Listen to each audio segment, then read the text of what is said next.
Hey guys, tonight we begin with the lives of Egyptian concubines. Women who shared a king's bed, waited years for a glance, and learned how to flirt and avoid poison at the same time. So, before you get comfortable, take a moment to like the video and subscribe, but only if you genuinely enjoy what I do here. And let me know in the comments where you're tuning in from and what time it is. It's always fascinating to see who's listening from across time zones and possibly curled up under a blanket with tea. Now, dim the lights. Maybe turn on a fan for that soft background hum. And let's ease into tonight's journey together. The sun rises gently over the Nile. Birds chirp. The palace stirs.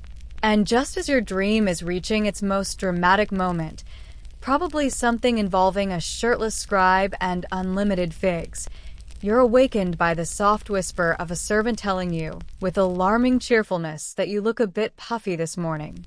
Welcome to your life as a royal Egyptian concubine. You do not sleep in. The pharaoh might not visit today. In fact, he might not visit ever. But that doesn't matter. You are a state asset, a living ornament, and your body clock now belongs to the department of looking good before breakfast. You're lifted out of your linen sheets, scratchy but fashionable, and immediately handed a bronze mirror. This is not a gesture of kindness. It's a diagnostic tool. How's your complexion? Any eyebrow hairs gone rogue? Have your lips lost their lotus petal sheen? These questions are not rhetorical. Your entire future might hinge on whether or not your face looks slightly more radiant than the girl snoring next to you. Next comes stretching, not for fitness, but for posture. A crooked back means bad profile angles, and bad angles mean you're stuck in the maybe later pile for eternity. You spend 10 minutes walking back and forth, balancing a bowl of scented water on your head while pretending you're happy about it. Breakfast arrives. A platter of dates, figs, and possibly a single pomegranate seed that someone cut in half to encourage portion control. You eat slowly because nothing ruins allure like chewing.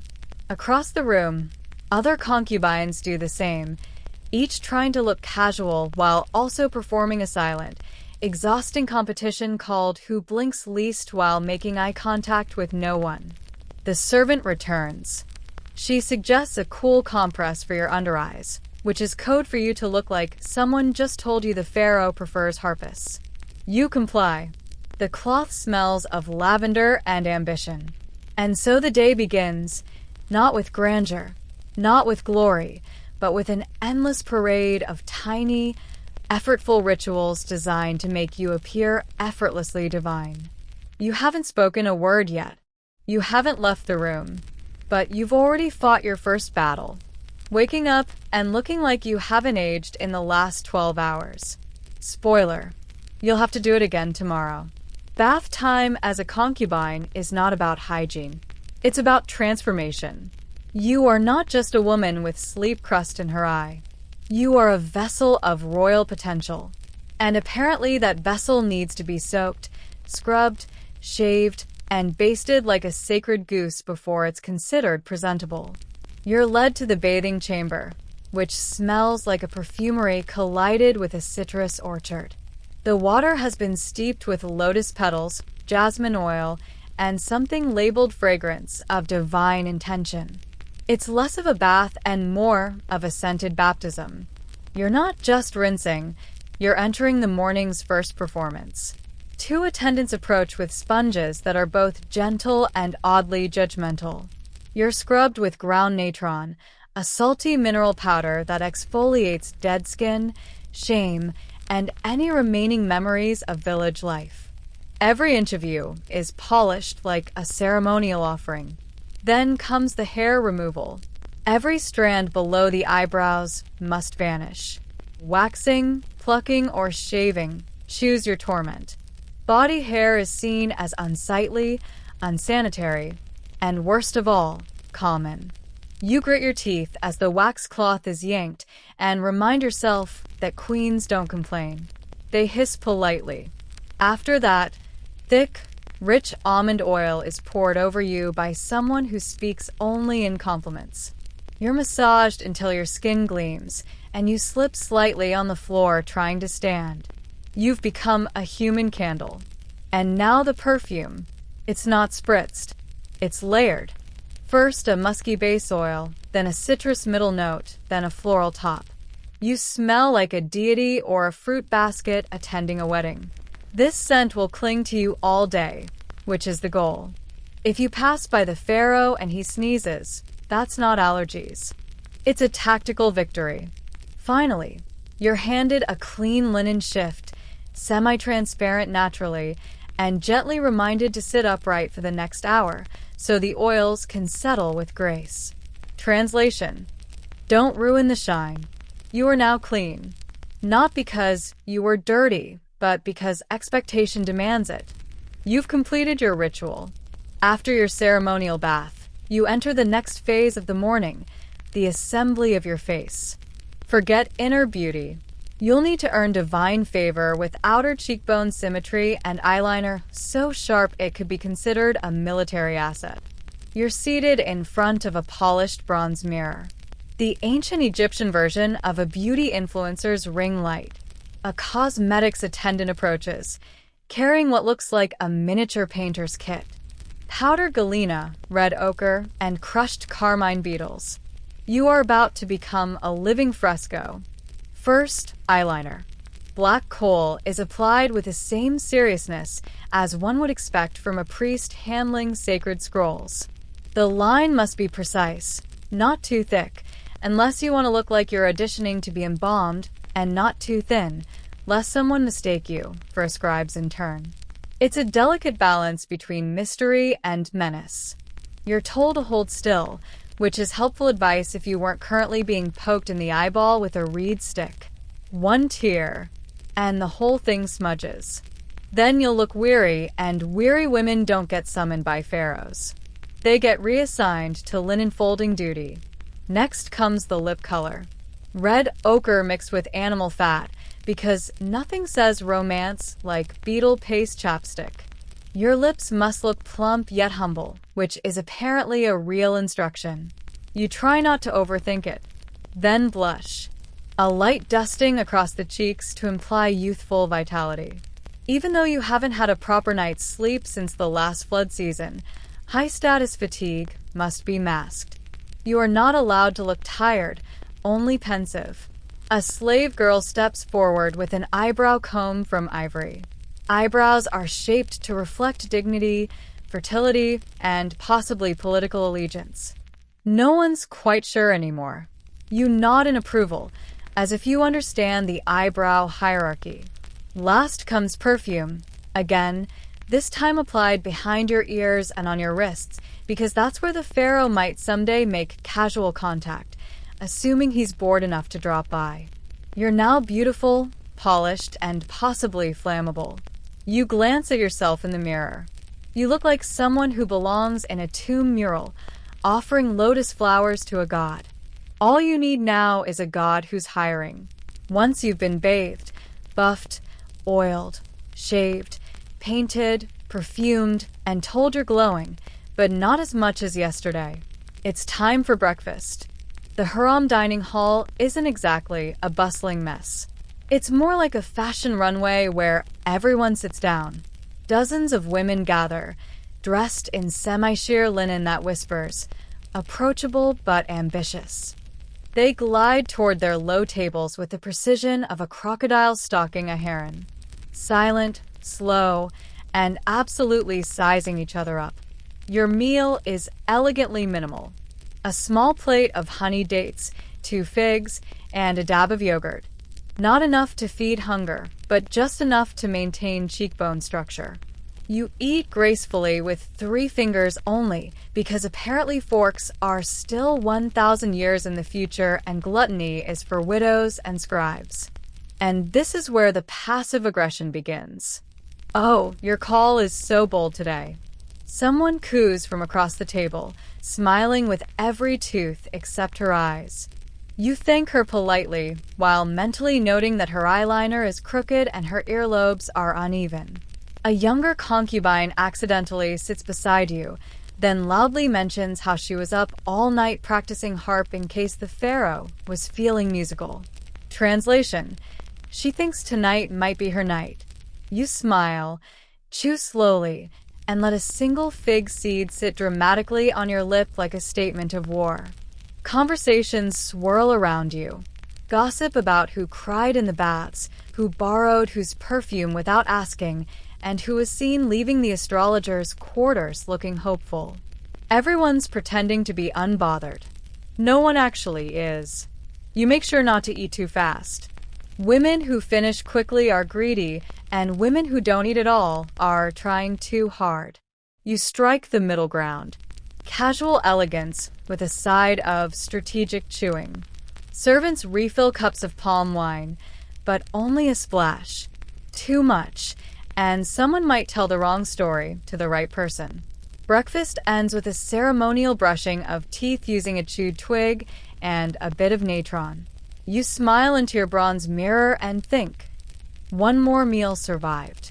One more war disguised as brunch. After breakfast, you think it might be time to relax. Maybe take a nap. Maybe do something productive. But no, you are now entering the most exhausting phase of your day, visibly existing in an aesthetically pleasing manner. This is not rest. This is performance art. You're assigned to the relaxation gallery, which sounds lovely until you realize it's a curated space designed for two things: looking gorgeous and being seen looking gorgeous. You and 24 other concubines lounge on embroidered cushions arranged to maximize profile angles and minimize shadows. There's no slouching. Posture must imply nobility, fertility, and mild but tasteful boredom. You're allowed to choose your activity as long as it's something ornamental. Reading hieroglyphs aloud is too intellectual. Playing a harp is ideal. Smelling flowers while gazing wistfully at a palm tree is encouraged. Anything that gives off a divine, but is available. If you're exceptionally brave, you might practice accidental elegance, like letting your sandal fall off while stretching or sighing thoughtfully as if pondering the mysteries of love, politics, or your non-existent pension plan. These are carefully rehearsed micro-dramas designed to be noticed without appearing to want to be noticed. Some of the newer girls try too hard. They strike poses that scream, "Pharaoh, pick me," with the subtlety of a temple gong. These efforts are met with polite applause and immediate whispers. You, however, are experienced. You know the trick isn't to look like you're trying. The trick is to look like you're being effortlessly ethereal while calculating exactly how much effort it's taking. Every once in a while, a scribe or messenger walks by. You pretend not to notice. You shift ever so slightly into better light. You are a statue pretending to breathe, a lotus in linen. And if by chance word reaches the pharaoh that the third girl on the left had an air of mystique today, then congratulations. Your decorative effort has paid off. You've officially spent 2 hours doing nothing beautifully. And in this palace, that's not laziness. That's strategy. After you've elegantly existed for an hour or two, posture on point, gaze misty and mysterious, it's time for the educational portion of your day. Don't get too excited. This is not the kind of education that ends in degrees or job offers. This is a concubine school where the curriculum consists of being interesting enough to hold the pharaoh's attention for 6 minutes without giving him any dangerous ideas about women being clever. You file into a sunlit chamber where instructors await, draped in scholarly linen and armed with wax tablets. Today's lessons are harp tuning, poetry recitation, and how to tilt your head thoughtfully while discussing dreams. Music is the most respected skill. A concubine who can pluck a harp string just right can practically rearrange court hierarchies. You're taught traditional love songs, all of which include lines like, "My heart blooms like the papyrus reed, and your eyes are more intoxicating than date wine." You're encouraged to mean it, or at least to fake it with appropriate shoulder movement. Poetry follows, not writing it. Heavens, no. That's for old men with back problems. You recite it softly, with emotional restraint. You practice saying things like, "The moon weeps for my longing," without giggling, even though everyone knows the moon is too busy controlling tides to care about your relationship status. Sometimes a priest teaches you a few basic hieroglyphs. Not too many. Just enough to write, "Pharaoh is radiant like Ra," or "I dreamed of lotus blossoms." Anything more complex risks sounding like you have opinions. You're also drilled in mythology. Specifically, how to compare the pharaoh to various gods without getting the pantheon wrong. Anubis is strong. This is wisdom. Ra is power. Never mix them up unless you want to be remembered as that one girl who called the pharaoh a jackal. At the end of the session, you're quizzed. Not formally, of course. Just tested with subtle questions like, if the king asked you your favorite god, what would you say? Correct answer. Whichever one he reminds me of. Your education may not prepare you for the outside world, but if the pharaoh ever asks for a song, a poem, or a well-placed compliment, you'll be ready. Sort of. Now that you've recited enough poetry to qualify as a sentimental statue, it's time for refinement drills. A daily routine designed to make you move like smoke, smile like a goddess, and never, ever trip over your own feet in front of royalty. First up, walking practice. Yes, walking. You'd think you mastered that sometime around age 2, but no, not here. In the haram, walking isn't transportation. It's a performance. You're expected to glide across marble as if your feet barely touch the ground. Unfortunately, your sandals are slippery, the floors are polished, and there's always one girl secretly hoping you fall. To help, your instructor hands you a clay jug filled with water and sets it on your head. The goal? Walk the length of the corridor without spilling a drop or developing a lifelong resentment for upper body tension. Every step is a negotiation with gravity and pride. Once you've survived that humiliation, it's time for dance drills. You and the others are arranged in a line and taught to sway like river reeds, but sexier. Arms up, hips loose, but not too loose. You're still supposed to be respectable.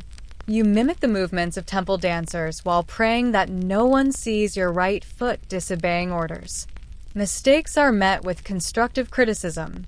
Well, mostly just regular criticism. You're stiff, says one instructor. Your rhythm is hesitant, says another. You nod graciously while plotting to stab your own shadow with a hairpin. Then comes the gesture lesson. Concubines don't point. They extend. They don't wave. They fan. Everything must appear effortless, even when your arms have gone numb and your perfume is starting to evaporate. Next, you're reminded of how to kneel with devotion but no desperation. The difference apparently is all in the eyebrow angle. And finally, you end with voice training.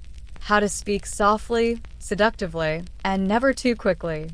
You practice saying "my lord" 20 different ways, each with a slightly different meaning, ranging from "I am humbled by your greatness, so please stop breathing near me." You're sweating, you're sore, and you've achieved precisely 0 things of measurable value. But you walk prettier now, which in this palace is everything. Once your daily regimen of balancing, bowing, and fake sighing concludes, you return to the common rooms, which function as the ancient Egyptian equivalent of a break room.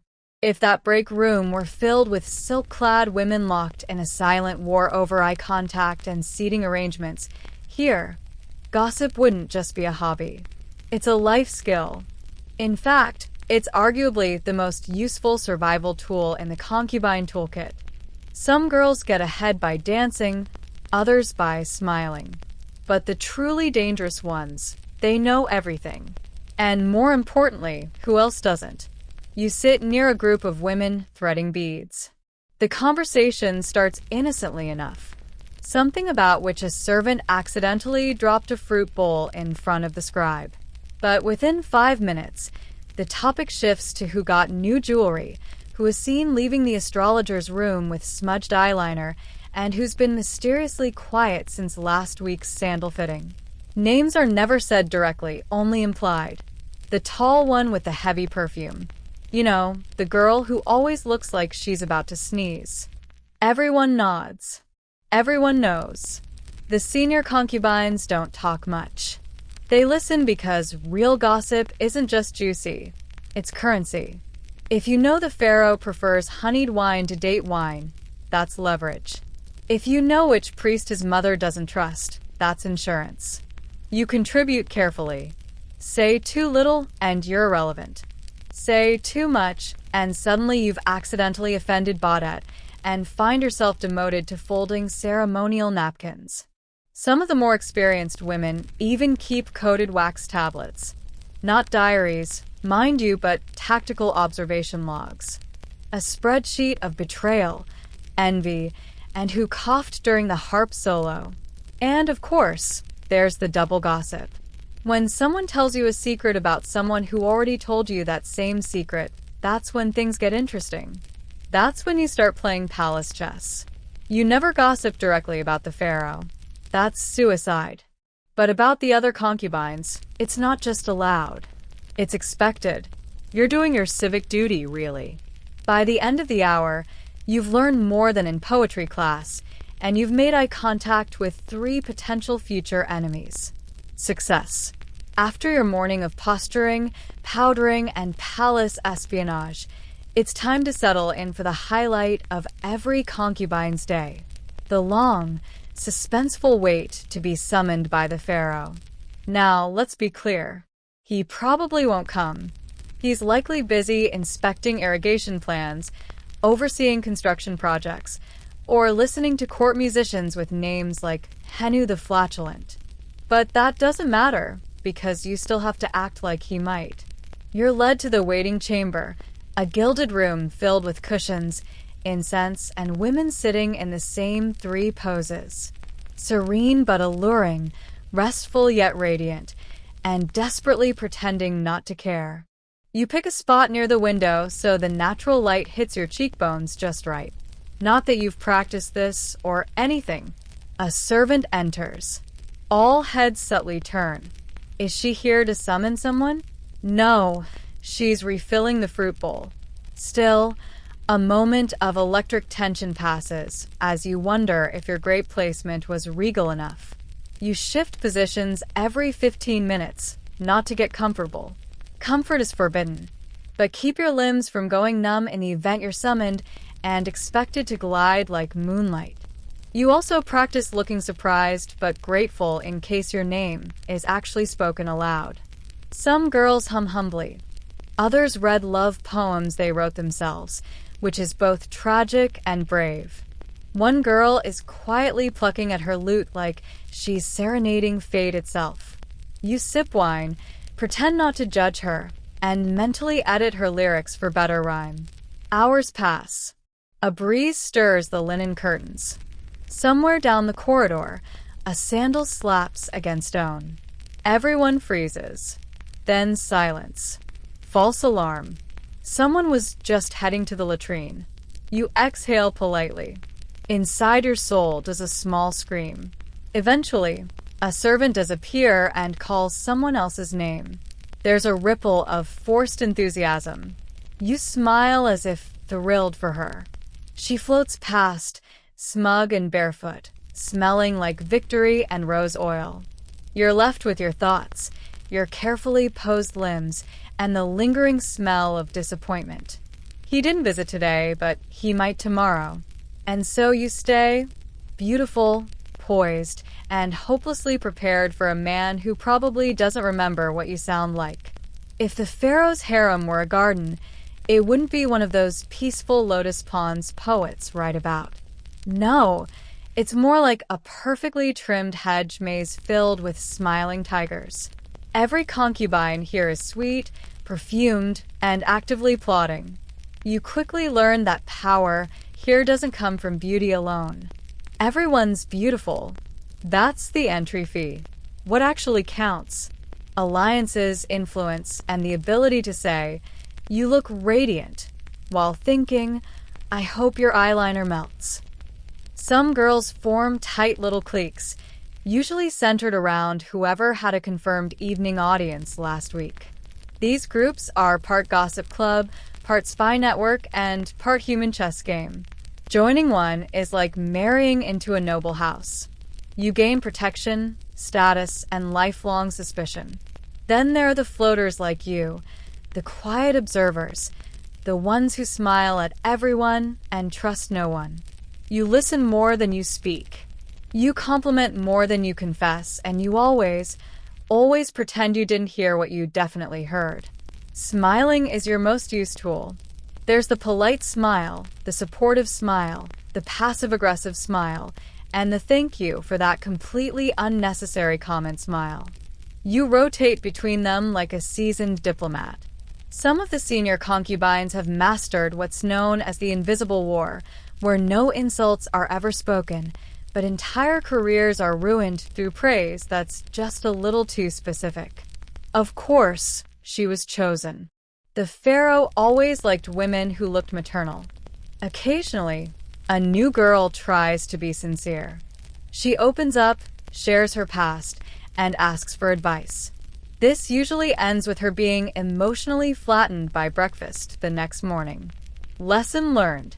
You discover that maintaining neutral alliances is an art form. Compliment one girl too often, and you're her servant.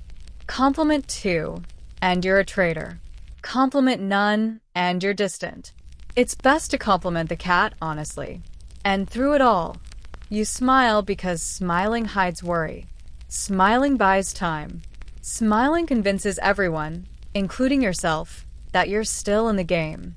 Even if you're just another piece being moved, nothing changes the mood of the harem like the sudden arrival of the great royal wife.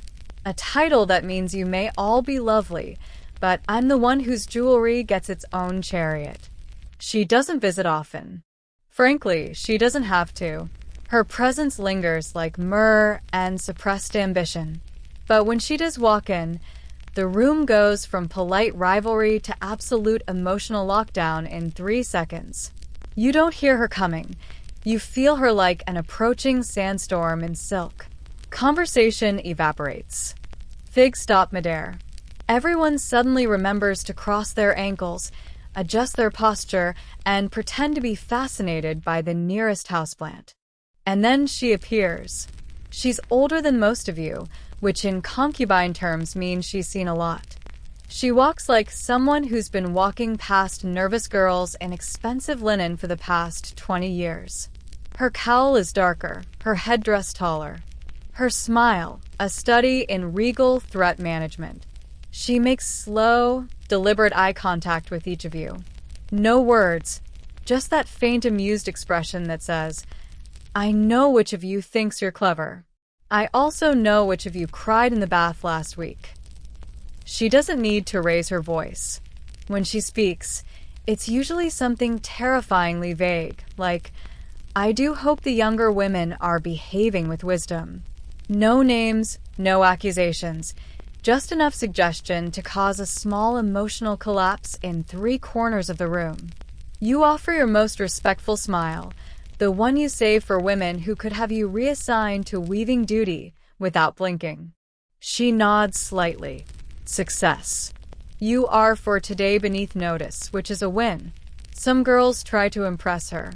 Girls try to perform subtle acts of grace. Retelling a myth, adjusting a flower vase just so, complimenting her choice of anklet like it's a sacred relic.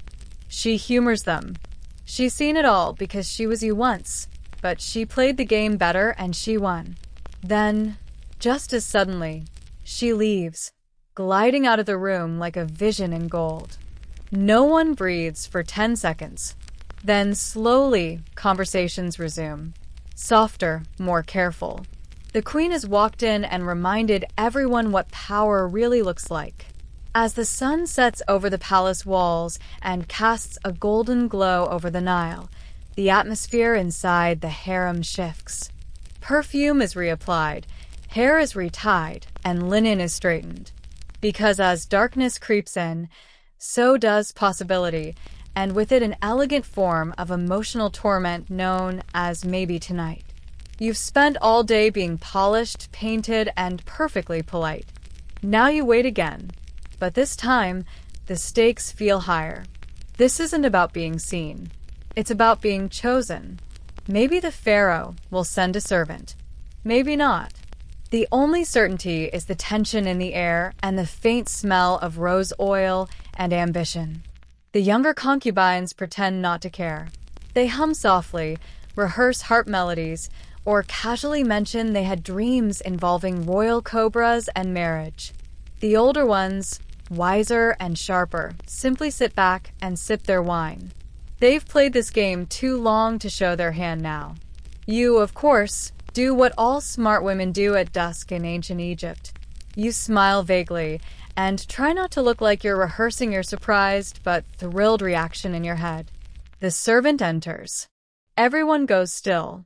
She clears her throat. Names are never shouted. They're whispered like sacred chants. If it's yours, you rise gracefully as if the moment hadn't consumed your thoughts all day. If it's not, you keep your face pleasant and sip your wine like it doesn't suddenly taste like despair. Tonight, it's not your name. You nod, smile, and offer an encouraging look to the girl who is called, even as your own confidence quietly crawls under a cushion and weeps. But the show must go on. You remove your jewelry. You unpaint your face. You bathe again, though this time it's more about washing off hope than sweat. You slip into your night linen and curl onto your mat, pretending you're grateful for the quiet. Above you, the moon hangs full and indifferent. Somewhere, music drifts from the upper chambers. You tell yourself, maybe tomorrow, because that's what keeps you here. Not certainty, but the ritual of not knowing. And in this place, uncertainty is the most intoxicating drug of all. As the palace slips into silence and the oil lamps burn low, the harem enters its most secretive and absurd realm. Dreamtime, where ambitions bloom unchecked and reality politely excuses itself. You lie on your mat, eyes open, staring at the ceiling. The linen above you shifts in the breeze like a lazy ghost. Around you, other concubines murmur quietly, sharing the strange visions they've had lately, walking on lotus petals. Pharaohs with lion heads, birds that speak in riddles. It's all very poetic and only mildly insane. But here's the thing. In this palace, dreams matter. A well-timed dream can shift your standing more than all the perfume in Thieves. Interpret the right symbols, and suddenly you're not just a concubine. You're a vessel of divine wisdom. Misinterpret them, and you're the girl who claimed RA wanted her to lead a poetry recital. You keep your own dream journal. It's a cracked papyrus scroll tucked under your mattress. You write things like a flooded courtyard, symbolic of emotional repression. Or Pharaoh smiled at me and then turned into a fish. Less clear. If you ever find a priest who likes metaphors, this thing could catapult you into real influence, or at least better seating at breakfast. Sometimes dreams are shared strategically. One girl recently dreamt she saw the queen offering her lotus blossoms. Everyone knows it didn't happen, but now she gets invited to the queen's embroidery circle. That's the power of fabricated sleep visions. They're deniable and useful. You dream, too, of rising, of being more than decorative, of having your own estate, of whispering advice to the pharaoh and him actually listening. Occasionally, you dream of just leaving, but then you remember. Outside the palace, there are fields, sandstorms, and husbands who chew with their mouths open. Inside, there's at least the illusion of opportunity. You roll over and whisper your latest dream to your friend. It involved a cat walking backward and offering you a crown. She nods like that's perfectly normal. Definitely a bastard. She says power is coming.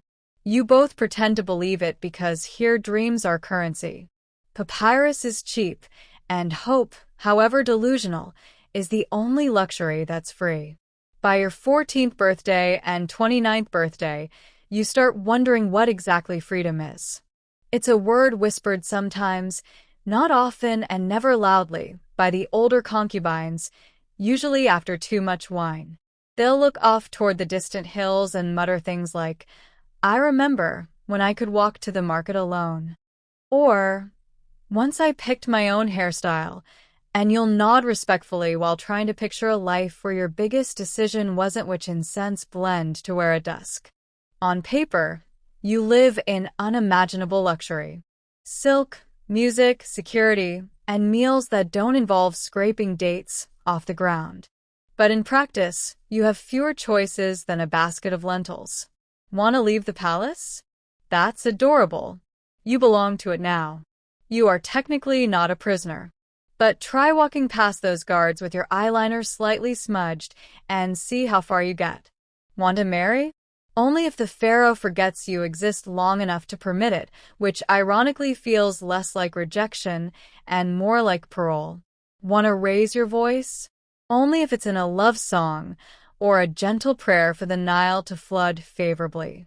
Your job is to be admired, not heard. Your opinions are as ornamental as your bracelets, pretty but strictly non-functional. And yet within this well-stitched cage, some women do find a strange kind of freedom. Not physical freedom, of course. Don't be silly, but emotional, political, and social freedom. The ability to influence which poem is recited at court, to suggest a priest be consulted, and to whisper something to the queen's cousin that somehow changes the menu for a royal feast.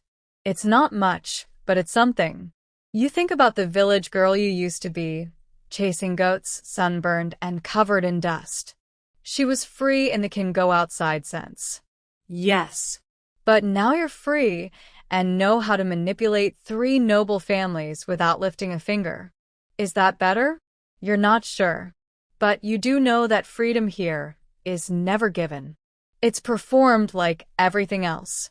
And the better your performance, the less anyone questions whether you're free at all. One day, you won't be here anymore. Maybe you'll be replaced by someone younger with shinier hair and better loot skills. Maybe the pharaoh will lose interest entirely and take up falconry full-time. Or maybe you'll be quietly reassigned to a country villa where you'll spend your days sipping diluted wine and reminiscing about the time you almost got summoned but didn't because the queen's cousin had a headache. And then comes the real question, the one no one asks out loud. Will anyone remember you? You won't have a statue. Statues are for gods, generals, and men who invented new types of plows. Your name might appear in a court ledger somewhere. Line 34. Extra lotus oil for the concubine.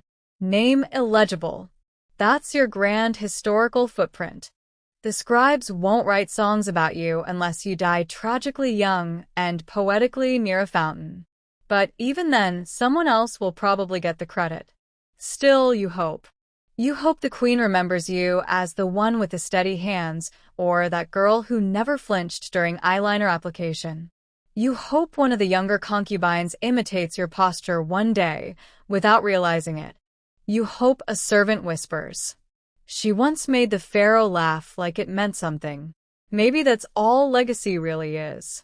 A few scattered memories drifting through someone else's afternoon. But on certain nights, especially the ones when the air smells like myrrh and the moonlight hits the courtyard just right, you let yourself imagine more. Maybe your name will end up in a forgotten scroll. Maybe a modern scholar will read it centuries later and wonder who you were. Maybe they'll mispronounce it, publish a theory, or turn you into an exhibit with poor lighting and a misspelled plaque. Still, it's something because you were here. You outlasted rivals. You mastered posture, deception, poetry, and staying silent in 5 languages. You turned obedience into performance and hope into strategy. You lived in a palace, even if it wasn't really yours. And in a world where most women never left the mud brick walls of their village, you became a whisper in the palace of kings. Maybe that's not immortality, but it's close enough. The feast is over. The music has faded. The nobles have loosened their belts and unfastened their shoes. But for the bride and groom, the most humiliating and crucial part of the day is just beginning. In medieval Europe, marriage wasn't sealed with a kiss. It was sealed with witnesses, sheets, and often a whole room of in-laws. The bedding ceremony, as it was called, was less a celebration of love and more a legal performance, one that turned the bedroom into a courtroom and the bed into the final contract. You see, in the medieval world, sex wasn't just personal. It was political. A noble family needed heirs, and heirs required proof. So, after the wedding feast, the entire community, or at least the most nosy and powerful members, would accompany the newlyweds to their chambers, and they wouldn't stop at the door. They'd come in. If you were lucky, they might just remove your shoes, offer a toast, or sing a bawdy song before leaving you to it. If you were less fortunate, they might stick around long enough to see you naked, inspect the bedclothes, or cheer you on with mocking advice and drunken encouragement. Some families even required a bishop or midwife to inspect the bride beforehand or the sheets afterward for signs that the deed had been done. Why the intrusion?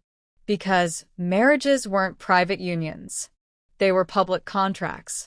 A noblewoman's virginity was political capital.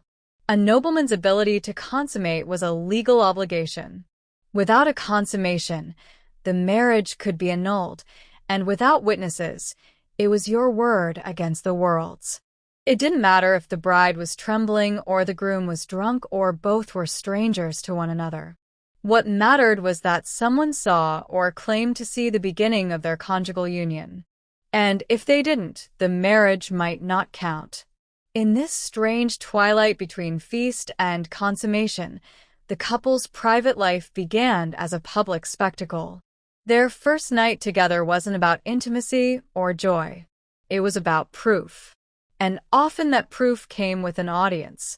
And that, dear viewer, was just the beginning of the ceremony. Once the final toast had been raised and the last course cleared, the newlyweds weren't given privacy. They were given an entourage. Servants, family members, priests, and even minstrels formed a procession to escort the couple to their marital bed. And this wasn't some quiet, respectful send-off. It was a raucous theatrical parade, often loud, occasionally lewd, and completely devoid of subtlety. The groom might be half carried, half dragged by his friends, already red in the face from too much wine or dread. The bride, in contrast, was often pale, silent, and escorted by her female relatives, whose job it was to ensure she didn't bolt or faint. If she were a noblewoman, this was her debut as property. If she were a peasant, it was still a public performance of modesty and obedience. Either way, it was theater, and everyone had a role to play. And the music? Oh, yes, there was often music. Not sweet romantic violins, mind you. Drums, pipes, and the occasional crude song shouted in rhythm with each step. In France, they called it the chivalry, a rowdy, mocking serenade meant to embarrass the couple and encourage a successful union. Think medieval hazing with a religious blessing. Upon reaching the bedchamber, the couple didn't simply step inside and close the door. Instead, they were ceremoniously undressed, often by relatives or attendants. The groom might be stripped down by his groomsmen. The bride was gently, or not so gently, disrobed by her maids or matrons. Every layer removed wasn't just fabric. It was symbolic. Childhood gone. Autonomy gone. Now you belong to each other, or more accurately, to the family alliance. In some regions, a priest or bishop gave a final blessing over the bed, as if holiness could somehow sterilize the awkwardness. In others, a cup of wine or spiced milk was passed between the couple, a last comfort before the main act. And the witnesses, they might not leave just yet. Some stayed behind the curtain, and some stood near the door. A few particularly determined ones waited outside the room with ears pressed to the wood. In short, this was no gentle stroll to privacy. It was a forced march into adulthood carried on a wave of cheers, songs, and uninvited eyes. And the worst part? The night had only just begun. If you were hoping the crowd would discreetly exit and let the couple awkwardly find their rhythm in peace, think again. In many medieval regions, the concept of privacy during a wedding night was practically non-existent. The entire point of the bedding ceremony was to prove consummation. And in a world where land, power, and alliances were passed down through bloodlines, that proof had to be irrefutable, even if it meant peeking through curtains or literally sitting in the corner of the room. Let's be clear, not all witnesses were intrusive. In some traditions, nobles or village elders might only escort the couple to the bed, remove a shoe, tuck in the covers, say a prayer, and then leave. Symbolic enough to count. But in other cases, the situation took a turn from symbolic to straight-up voyeuristic. Certain royal courts demanded that clerics, midwives, or matrons remain in the room just in case anything went wrong or didn't happen at all. Some nobles even went so far as to appoint official witnesses who would later sign written attestations of consummation. These weren't just casual guests. These were notaries of the night. The implication was clear. You weren't alone, and you weren't allowed to fake it. It gets worse. There are accounts, yes, real ones, of highborn wedding nights where courtiers or family members would listen for specific sounds, watch for movements under the sheets, or even inspect the bedsheets the next morning for signs of deflowering, blood-stained linen, proof of virginity and honor, a clean sheet as cause for scandal and annulment, and if the bride was suspected of being less than pure, the pressure doubled. She might be questioned, examined, or even accused of witchcraft if things didn't go as expected. The groom didn't escape scrutiny either. If he failed to perform, especially in noble families, it could trigger lawsuits, church inquiries, or diplomatic embarrassment. Of course, not every ceremony reached this level of absurdity. Peasants might have had a slightly more relaxed experience, often sending guests away after a few crude jokes and toasts. But in elite circles where bloodlines were currency, failure to consummate publicly or believably could collapse entire dynastic plans. So imagine lying in a cold room next to someone you barely know, with the faint sound of whispering relatives outside the door, and realizing your first act of intimacy is being treated like courtroom evidence. The door may have closed. The guests may have stepped out, some reluctantly. But for the newlyweds, the real ceremony was just beginning, and calling it romantic would be laughably generous. For many brides, especially noble women, this was a moment of intense dread. The wedding night wasn't about affection. It was about obligation, and often it was their first sexual experience. Groom, stranger, setting, alien, consent. Technically implied, but practically irrelevant. The whole experience was wrapped in pressure, performance, and fear. A misstep, a flinch, a failure. It could all unravel the family's plans. The bed itself was the stage. In noble households, it wasn't just any bed. It was ornately carved, placed in a special chamber, and often set aside for this one event. It might have symbolic decorations. Pomegranates for fertility, lilies for purity, even religious icons nailed to the headboard, just in case divine intervention was needed to get things going. And while the couple may have been alone now, their minds were anything but private. The weight of expectations hung heavy. Produce an heir. Prove your masculinity. Bleed for your virtue. Finish the job. The groom was expected to claim his bride. The bride was expected to endure it no matter how painful, awkward, or terrifying it was. She was trained for modesty and silence. He was expected to be aggressive and efficient. For some couples, things went smoothly or as smoothly as possible in a cold, high-pressure environment. Others weren't so lucky. The groom might be too drunk, too nervous, or too inexperienced to do anything at all. The bride might cry, freeze, or recoil. And if the night ended without success, that failure would echo for months, if not years. In fact, there were recorded cases where kings and nobles were humiliated for their inability to consummate their marriages. It wasn't just a bedroom issue. It became a matter of national gossip and political weakness. Entire enrollments were justified based on the absence of consummation and the evidence, witnesses, rumors, and those all-important sheets. The bed wasn't a place of comfort. It was a battlefield of duty, performance, and generational expectation. And for many, it left psychological scars far deeper than any physical ones. If you thought the worst part of the medieval bedding ceremony ended at the threshold of the bedchamber, think again. Come morning, the real fun began for everyone except the newlyweds. The first rays of daylight didn't just bring fresh air and chirping birds. They brought expectations, proof, evidence, and gossip. In many noble households, the sheets were more important than the vows. And yes, someone was definitely coming to collect them. Enter the bed inspector. This could be a midwife, a chambermaid, or, in royal circles, a high-ranking female relative.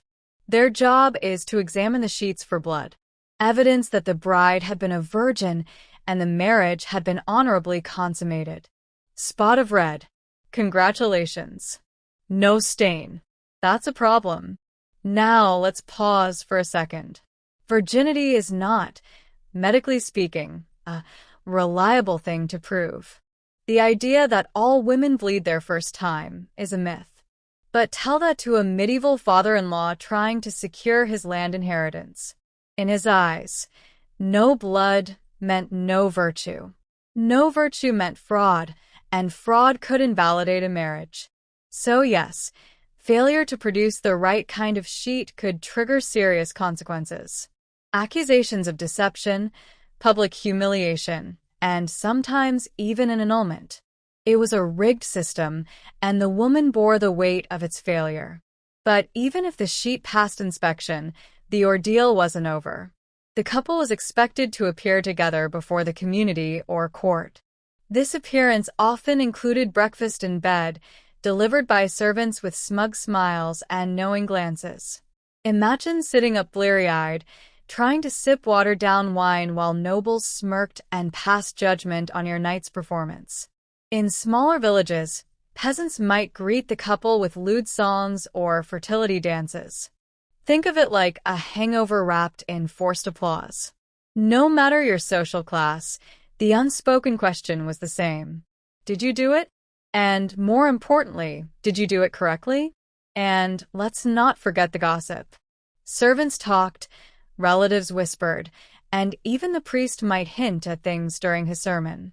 One awkward glance or offhand comment could set rumors in motion for years. Not all wedding nights ended with blood-stained sheets and satisfied in-laws. Sometimes things went badly, and in the rigid framework of medieval society, a failed bedding ceremony wasn't just awkward, it could be catastrophic. First, there was the issue of non-consummation. If the groom couldn't perform due to nerves, drink, or sheer inexperience, the consequences were swift. Whispers would start before the couple even emerged from the room. A red-faced groom was bad enough. A frustrated, tear-streaked bride. Worse, by breakfast, the rumors had already lapped the castle walls. In some cases, the issue became a matter of public inquiry. Yes, public. Noble families with political alliances on the line couldn't risk ambiguity. If a prince couldn't consummate, that was not just a bedroom issue. It was a dynastic threat. Courts might call on midwives, physicians, and even clergy to test the groom's virility. In France and England, There were actual court cases where grooms were ordered to publicly prove their manhood. One unfortunate nobleman in the 16th century had to submit to a full investigation, complete with witness testimony and physical examination, all because his bride said nothing had happened. On the bride's side, failure to bleed could lead to accusations of prior impurity. Whether it was true or not didn't matter. The stain was on her reputation, and her family's honor hung in the balance.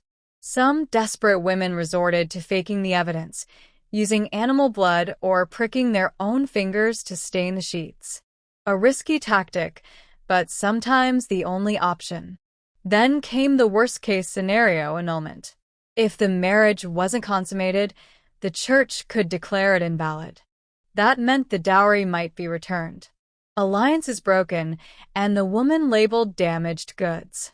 For noble women, this could spell exile to a convent. For commoners, it meant public shame and social demotion. And in rare but real cases, violence followed. An enraged groom, humiliated and desperate to defend his honor, might accuse his wife of witchcraft, deception, or adultery. Women were beaten, imprisoned, or worse, all because of a failed expectation. What began as a ceremony of union could thus end in separation, scandal, or even punishment. The bedding ceremony was never just about sex. It was a public trial of bodies and reputations. And when the trial failed, it left wreckage behind. While the general concept of the bedding ceremony appeared across much of medieval Europe, the way it played out varied wildly from region to region. Each culture added its own flavor. Some are just awkward, others downright bizarre. In Scandinavia, for instance, the ceremony often involved the bride being carried, sometimes upside down, across the threshold of the bedchamber, symbolizing her transition from maidenhood to marriage. In more rural traditions, the groom's friends might try to sabotage the consummation by playing pranks, singing loudly, or even locking him out of the room as a joke. Brotherhood had its limits. Apparently, in Germany, it wasn't uncommon for the bedding to involve an actual bed race. Yes, a bed with wheels was dragged through the village with the newlyweds on it while neighbors banged pots and pans in celebration or mockery. The more noise, the better. It was believed to ward off evil spirits and subtlety. In Ireland, a more symbolic practice took place. While the bedding was still expected, the public often stopped at the chamber door. But older women of the village might hover nearby, ready to offer fertility charms, advice, or, less comfortingly, a critique of the bride's childbearing hips. Meanwhile, in France, the bedding was more of a legal spectacle. In royal courts, the bride and groom might sign documents in bed with clergy present to sanctify the act. And in particularly dramatic ceremonies, nobles would pull the bed curtain shut with a flourish as if drawing the curtain on a play, which in many ways it was. Spain, on the other hand, leaned heavily into Catholic symbolism. A crucifix might be placed above the bed, with prayers recited before any physical act occurred. The church wanted to remind you this was not just passion. It was duty blessed by God. Passion, of course, was optional. And among peasants, things were generally more relaxed, though still public. A village might follow the couple home with torches, sing songs outside the door, or even sneak up to bang on the shutters mid-act. Romance, no. Communal entertainment, absolutely. No matter where you were, one thing was consistent. The bedding ceremony was never just for the couple. It was for the family, the village, the church, and the law. The sheets might have varied, the songs might have changed, but the awkwardness was universal. As strange and structured as the medieval bedding ceremony was, it existed in a world full of contradictions. It was sacred and crude, formal and farcical, deadly serious, yet oddly comedic. And among all the rules, rituals, and superstitions, there existed an entire undercurrent of unspoken behaviors, things everyone knew, but no one ever said aloud. For instance, everyone knew the groom might be terrified. Sure, masculinity was prized, but not every young man came to the bedchamber with confidence or experience. If he failed to rise to the occasion, it was quietly blamed on nerves or too much wine, or even sorcery. Wives were told to be patient or discreet or both. The bride, on the other hand, was expected to be silent, modest, and still. But behind closed doors, she might weep, plead, or simply freeze. These were taboo topics, never spoken about during morning gossip or courtly banter, but well known to mothers, nurses, and the older women tasked with preparing her. And then there was the humor because, of course, there was humor. The medieval world wasn't always grim and gray. It had room for mockery and mischief. The bedding ceremony was ripe for it. Drunken friends might swap the groom's nightshirt for a woman's robe. A chamber pot might be hidden beneath the covers. In some regions, guests tied bells to the bed so everyone would know exactly when the deed was done. It was crude, yes, but also a release valve for a ritual so tense it could snap. Even priests sometimes got in on the joke, offering blessings with the thinnest of veils over double meanings. A line like, "May this union bear fruit in due season," wasn't always said with a straight face. Then there were the unspoken strategies. A nervous groom might rehearse with a prostitute weeks before the wedding night. A terrified bride might receive secret herbs to calm her nerves or dull the pain. Midwives had entire toolkits of tips, from scented oils to gentle distractions. These things weren't written into law, but they were passed down through generations like whispered recipes. In short, the bedding ceremony wasn't just a rigid ritual. It was a chaotic dance of pageantry, pressure, and pretense.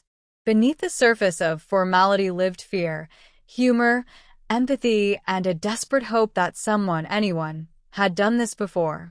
The bedding ceremony may seem barbaric by modern standards, but for centuries, it was a foundational ritual etched into the very fabric of marriage, law, and social identity. One night, one bed, and one performance that could determine a woman's worth, a man's pride, and a family's future. Even after the Middle Ages gave way to more refined societies, traces of the tradition lingered. In the Renaissance courts of Europe, the public bedding became more symbolic, but it didn't disappear. In some royal weddings, kings and queens were still tucked into bed by bishops and noble women, with witnesses watching as candles were blown out. A theatrical wink to an old custom, but the implications remained. In rural villages, especially in Eastern Europe, variations of the ceremony persisted well into the 19th century. The sheets were still inspected, songs were still sung, and the couple still performed under the collective gaze of their communities. Privacy, it seemed, was a luxury not afforded to those expected to produce heirs or obey tradition. The church, too, helped preserve the ceremony's legacy. Canon law insisted that consummation sealed a marriage, not just the vows. In some cases, couples who had exchanged words but not bodies were still considered not truly married in the eyes of God. A quiet union in a forest, an invalid. A public wedding confirmed by testimony, rock solid. What's perhaps most striking is how many of these ideas still echo today, albeit in subtler forms. The obsession with virginity, the pressure for newlyweds to have a perfect honeymoon night, and the expectation that a couple's love must be proved physically, immediately, and preferably photogenically. The medieval bedding ceremony may be gone, but its ghost lingers in wedding night anxieties and societal judgments about sex and marriage. For the medieval couple, that night was more than a ritual. It was a trial by fire, a shared trauma, a moment they would never forget, no matter how their marriage unfolded afterward. Some bonded through the absurdity. Others were scarred by the pressure. But all of them, noble or peasant, ready or terrified, were dragged through a night that wasn't about romance but about ritual, performance, and survival. And so the bed stood, not as a place of love, but as a stage. And history watched. If you lived in medieval Europe and had a toothache, you were already in trouble. Because in this world, dental care didn't exist. Not in any form we'd recognize. Your teeth were on their own. No toothbrush, no toothpaste, no floss, no idea what bacteria were. The mouth was just another hole in your face. And if something went wrong in there, you dealt with it the same way you dealt with every other kind of pain, by gritting your teeth and praying to Saint Apollonia, the patron saint of dental agony. The average medieval diet didn't help. Bread was coarse and often mixed with ground-up bits of stone from poorly milled flour. Meat was common but rarely fresh, and vegetables were boiled into oblivion. Sugar wasn't yet the enemy. It was barely even on the scene in most parts of Europe. But decay still came fast. By your mid-20s, your smile likely resembled a haunted graveyard. Crooked, yellow, and missing several key residents. If you developed a cavity, it wouldn't be cleaned. It would fester. The pain would start as a dull ache, then become sharp and constant. Infection could swell your jaw, cloud your thinking, and, in the worst cases, kill you. Yes, kill you. Dental abscesses could become fatal when the infection spreads into the bloodstream or the brain. But nobody understood that back then. If you died, people assumed it was divine punishment, not bacteria eating you alive from the inside. To soothe the pain, you might be offered a poultice of mashed herbs. If you had a little money, perhaps a honey and vinegar rinse, sweet, acidic, and completely ineffective. You might even be told to hold a hot poker near your cheek to draw out the evil humors. At best, these were distractions. At worst, they made the infection worse. Eventually, someone, probably your mother, your priest, or your local village wise woman, would look at you and say, "It has to come out." And that was the medieval solution to nearly every dental problem. Extraction, not repair, not healing. Just pull it and pray. And that's where things got interesting because in the absence of real dentists, the job of yanking your rotten molars fell to people whose qualifications were, let's say, flexible. In the medieval world, if you wanted a tooth pulled, your options were limited and none of them came with a license. You didn't go to a dentist. That word didn't even exist. Instead, you walked into the shop of the local barber surgeon, a man who might give you a haircut, lance a boil, amputate your leg, and rip out your marrow all before lunch. Barber surgeons were the working-class doctors of the day. They weren't university-educated. They didn't study anatomy with monks or debate Galenic theory in Latin.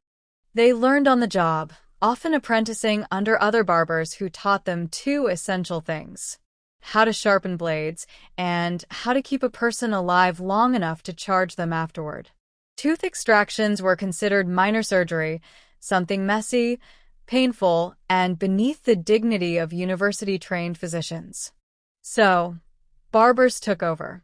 Their tools were basic, but terrifying. Iron forceps, long-handled pliers, curved hooks, and in some cases, their bare fingers. None of them were sanitized. If you were lucky, the tools were wiped on a rag between patients. If you weren't, they were still sticky with someone else's blood. There was no anesthesia. A barber surgeon might offer you a stiff drink, a leather strap to bite down on, or a prayer. You sat in a chair or just stood still and hoped your nerves held. Some barbers worked quickly, yanking the offending tooth in one brutal motion. Others needed several tries. If the tooth broke off mid-pull, they dig out the roots with a hooked instrument.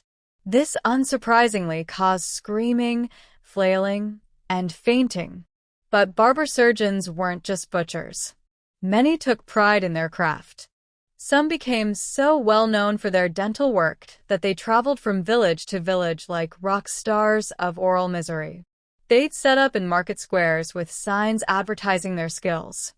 A popular technique was to display recently extracted teeth on a string or nail them to the post, proof of experience, if not hygiene. Did the patients complain?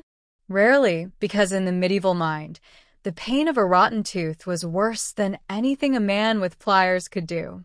And besides, if your barber botched the job, there wasn't exactly a dental malpractice board to file a complaint with.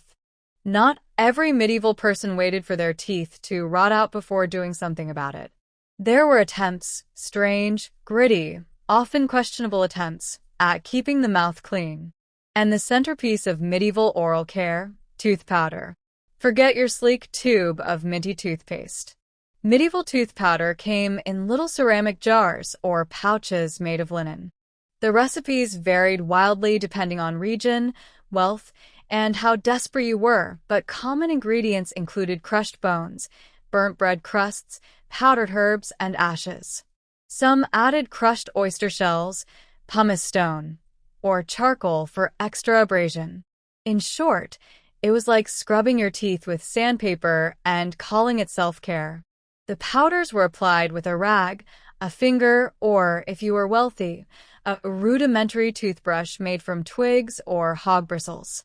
No one really understood the concept of bacteria or tooth enamel. So, the goal wasn't to kill germs. It was to scrape away grime and improve your breath.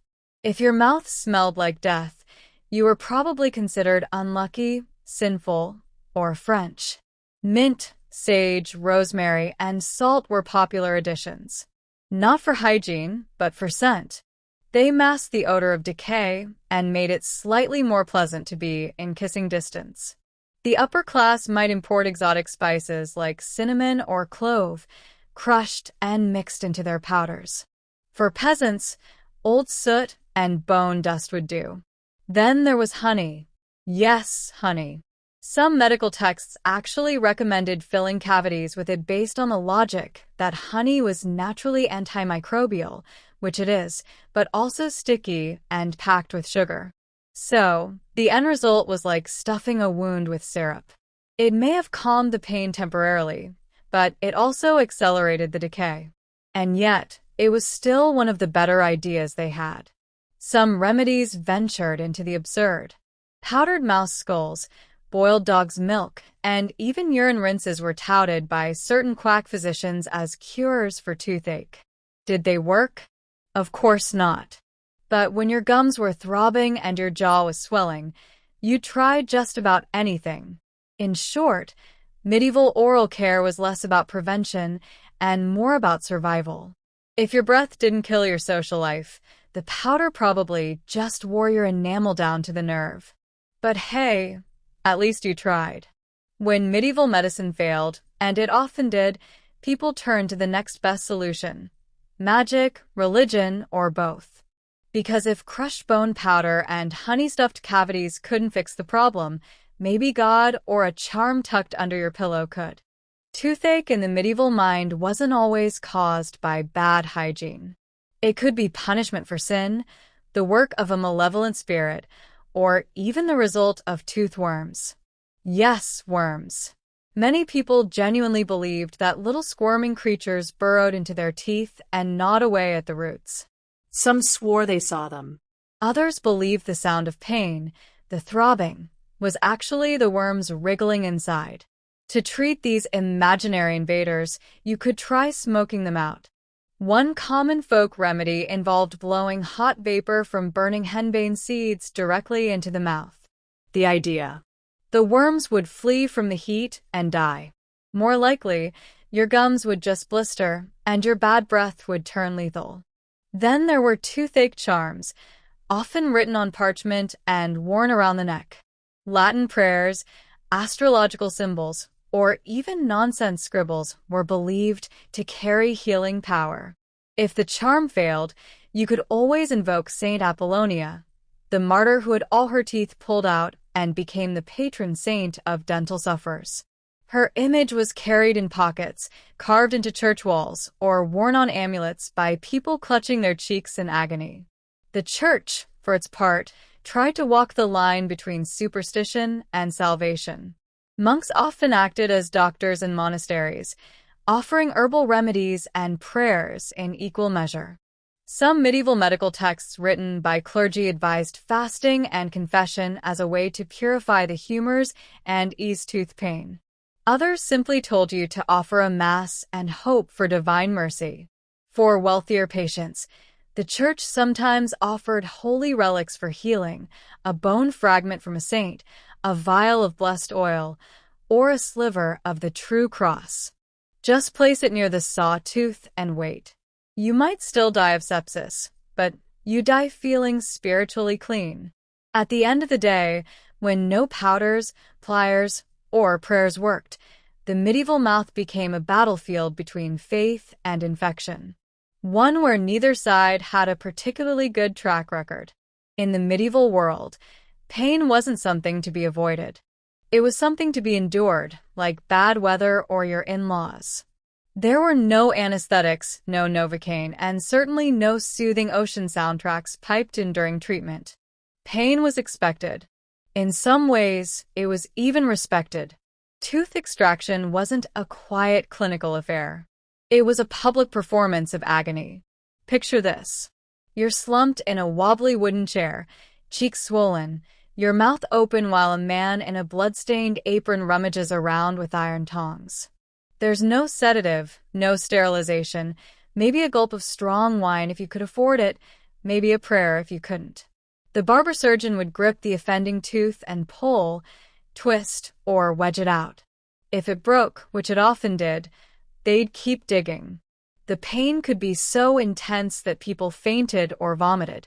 Some bit clean through their own lips, trying not to scream. Others were physically restrained by assistants or relatives, and still they came. Because, as bad as the procedure was, the pain of a rotting tooth was worse. Some barber surgeons took pride in minimizing suffering. They worked fast and confidently, like medieval cowboys of the jaw. Others were just winging it. There are records of teeth being shattered, jaws dislocated, or entire chunks of gum torn out. If the wound got infected afterward, and it often did, you simply lived with it or didn't.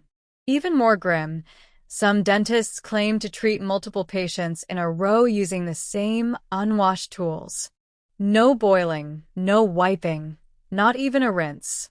One mouth's bacteria passed to the next like a cursed relay baton. The concept of cross-contamination didn't exist yet. And if you were unlucky enough to develop a post-extraction abscess, you could find yourself back in the same chair. This time, begging for someone to lance the swelling with a knife. So, why didn't more people just tough it out? Because the pain of doing nothing often became unbearable.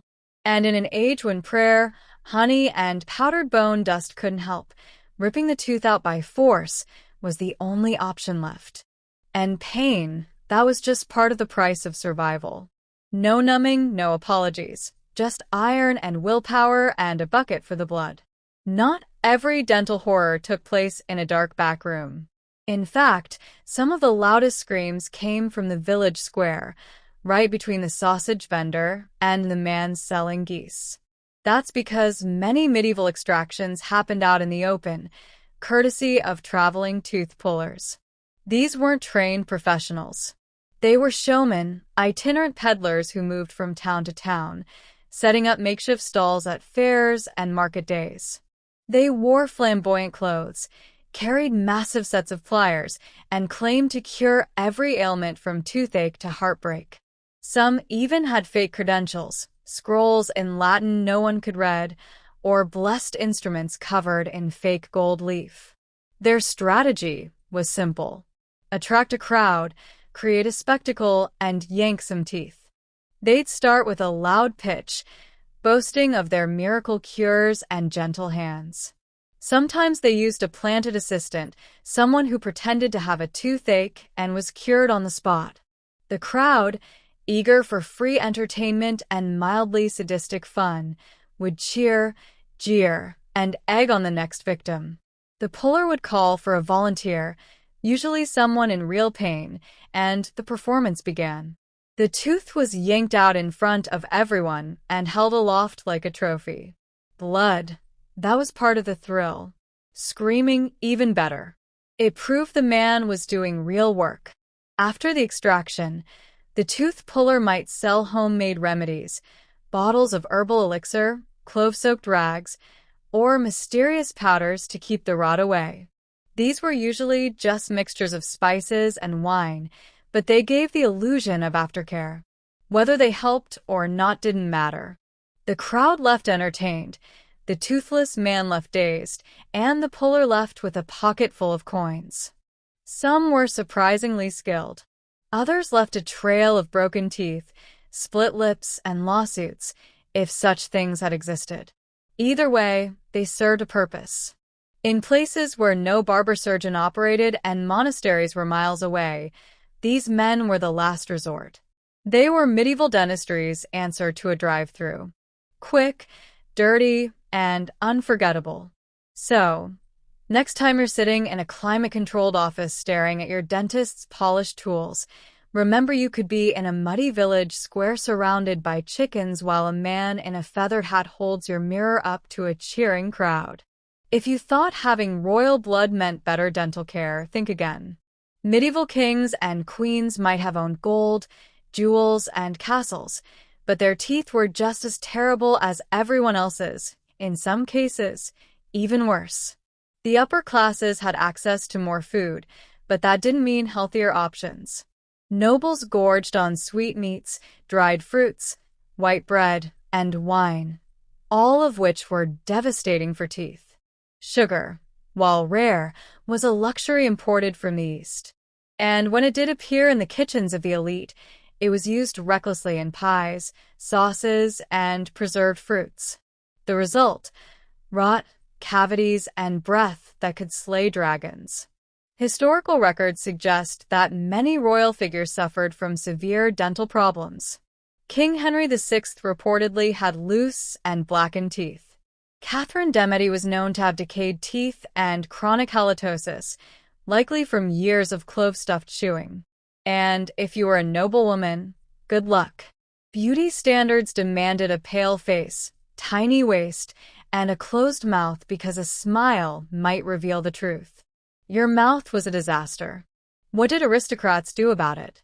They had access to the best barber surgeons, of course, which mostly meant getting their teeth yanked by someone in nicer clothing.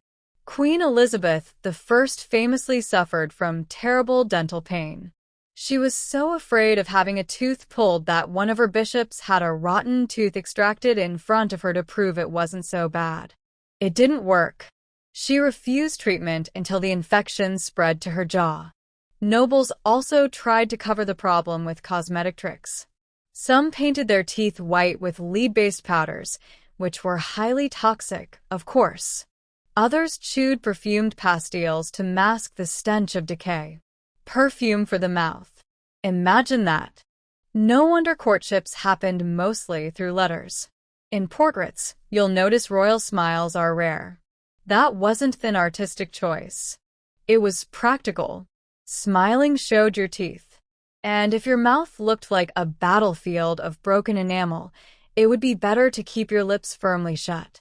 So while peasants screamed in village squares and merchants stuffed honey into jars, the royals suffered behind velvet curtains, hiding their crumbling smiles with jewels, etiquette, and denial.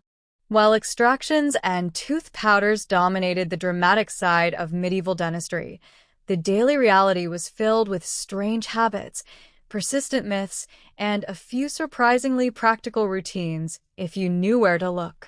Let's start with the basics. Most people didn't brush their teeth in the modern sense, but that doesn't mean they did nothing.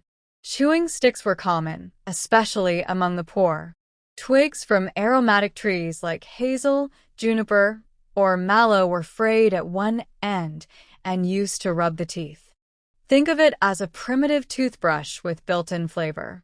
Not effective against cavities, but better than letting roast goose sit on your mouth for 3 days.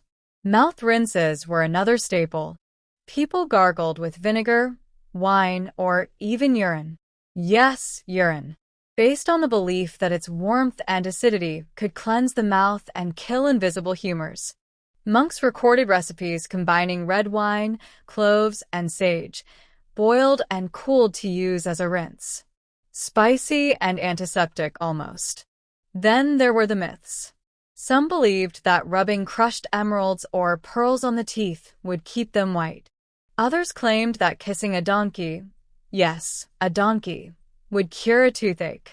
The logic has something to do with transferring pain. Still others thought a spider's web packed into a sawtooth would catch the pain and trap it. The spider was less thrilled. Breath was also a major concern, especially among the upper class. Bad breath wasn't just gross. It was considered a sign of spiritual decay. As a result, people chewed on fennel, cloves, and anise to keep their breath fresh during public events, court appearances, or confessions.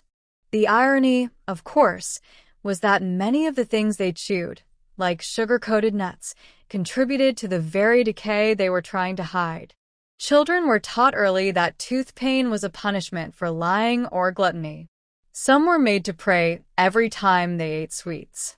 Others were given amulets to wear during teething, little bones, bits of coral, or charms etched with prayers. So, while dental science was still centuries away, the medieval person did what they could. Armed with superstition, sticks, and stubbornness, they navigated oral hygiene as best they could, dodging decay with home remedies, prayers, and whatever wasn't nailed down in the herb garden. By the end of the medieval era, mouths across Europe were in shambles. But something was beginning to shift. Slowly, painfully, and with more trial than success, medieval dentistry began its long crawl toward becoming a real science. The seeds of change came from a few brave or possibly deranged individuals who decided that maybe there was a better way than just yanking everything out. Late medieval and early Renaissance manuscripts began to include illustrations of teeth, jaws, and even primitive dental instruments. Arabic medical texts, particularly those of Avicenna and al-Zahrawi, were translated and circulated, offering more advanced ideas about oral hygiene and anatomy. Ideas far beyond bone powder and barber pliers. Monasteries, too, began to keep better records. Monks documented successful treatments, refined herbal rinses, and even recorded which patients lived after tooth extractions and which, well, didn't. Trial and error may be grim, but it's still data. By the 14th and 15th centuries, the barber surgeons were beginning to separate. Some chose to specialize in surgery, and a few even focused on the mouth. The idea of a tooth specialist began to emerge. Not respected, not licensed, but at least recognized as something different from the guy who shaves your beard. Cities began to regulate street peddlers, forcing them to register or apply for permits. Some were banned from setting up in public squares altogether. The wild days of tooth extractions between sausage vendors were slowly fading. Emphasis shifted from spectacle to sanitation, though sanitation still mostly meant washing your hands in wine and hoping for the best. And perhaps most telling, people began to fear tooth pain less and fear bad teeth more. The aesthetics of the mouth were slowly gaining social currency. By the Renaissance, white teeth were seen as a mark of beauty, not just health. Perfumed pastes and enamel polishes made from crushed coral became fashionable among nobles.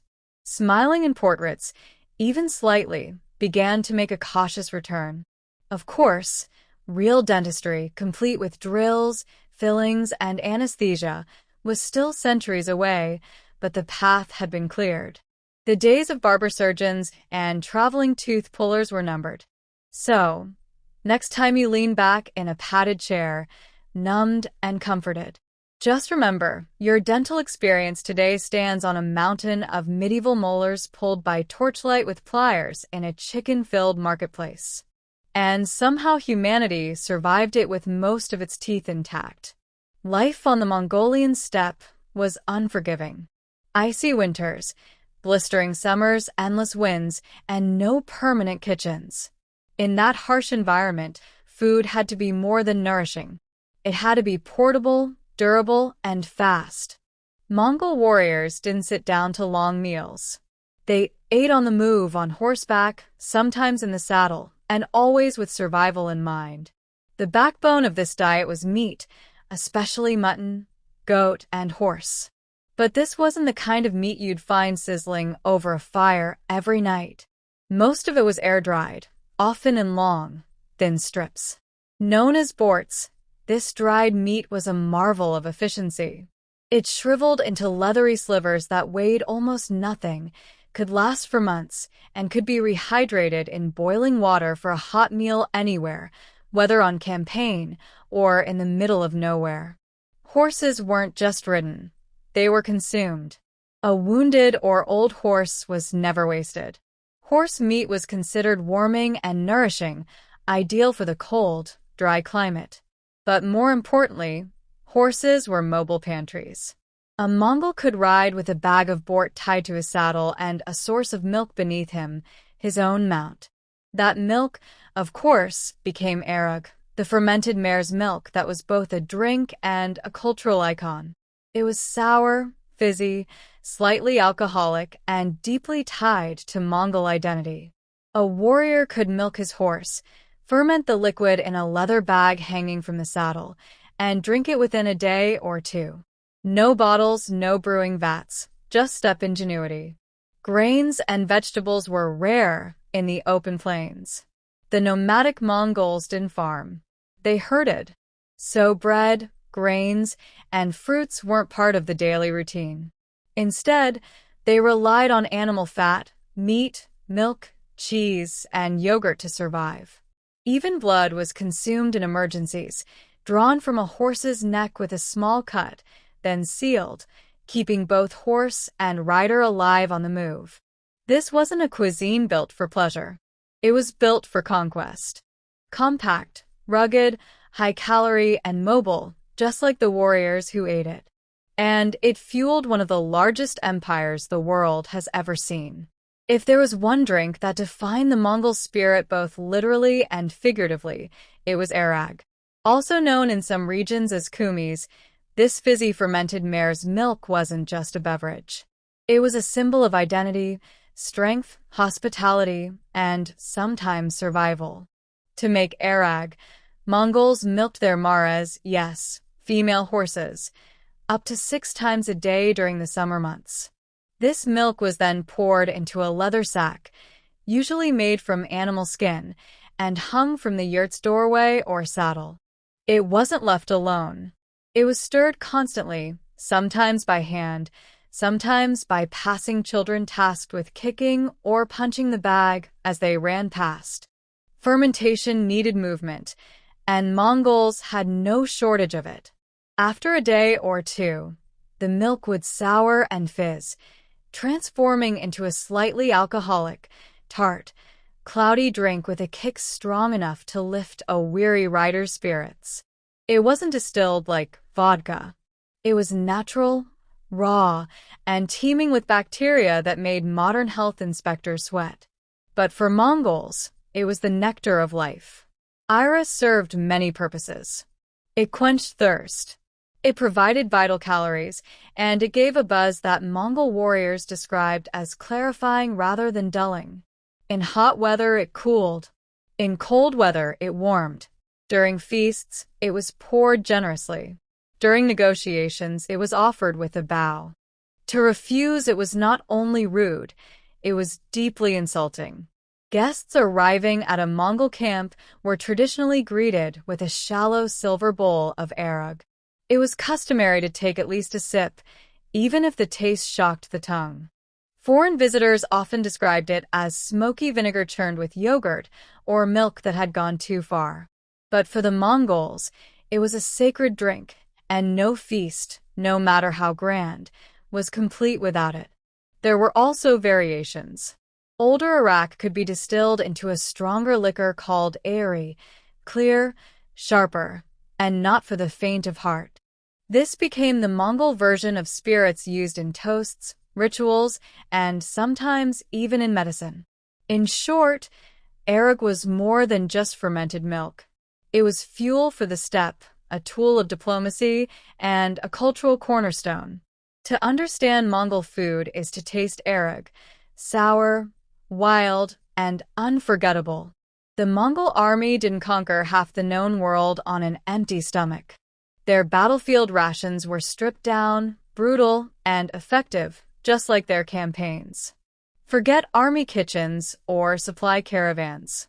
Mongol warriors carried their food with them, sometimes tucked into their saddlebags, sometimes under the saddle itself, slowly warming as they rode.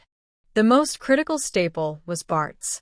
Strips of dried meat, usually mutton or horse, were sliced thin and left to dry in the open air until they became tough and leathery.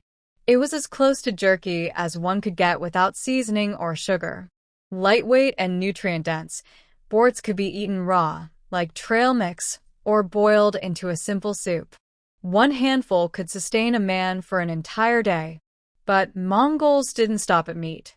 They also relied heavily on fat, especially in the form of cakes or dumplings made with rendered mutton fat, flour, and sometimes dried cheese. These high-calorie snacks were brutally efficient, dense, greasy, and packed with enough energy to power a horse raid at full gallop. They didn't melt, spoil, or crumble. You could ride for days with one stuffed in your sleeve. In colder regions, warriors also drank broth made from boiled animal bones, a rich, oily stock that helped maintain warmth and energy during long campaigns. Combined with dried meat and fat, it created a kind of proto-stew that could be heated quickly over a fire or even with hot stones dropped into a pot of water. For longer marches, warriors sometimes mixed BS with water in a flask, letting it steep throughout the day. By nightfall, they had a makeshift soup without needing to stop and cook.